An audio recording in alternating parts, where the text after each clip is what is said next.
Kabar bahagia datang dari penyanyi Riafinola Ivanisari atau lebih dikenal dengan nama Nola B3.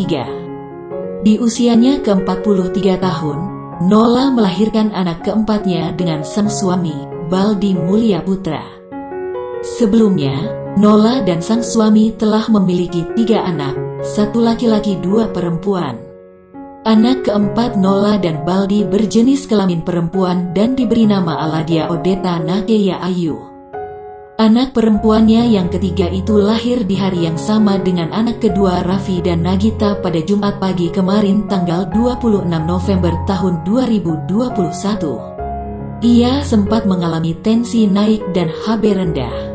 Bersyukur sang putri lahir sehat dan selamat.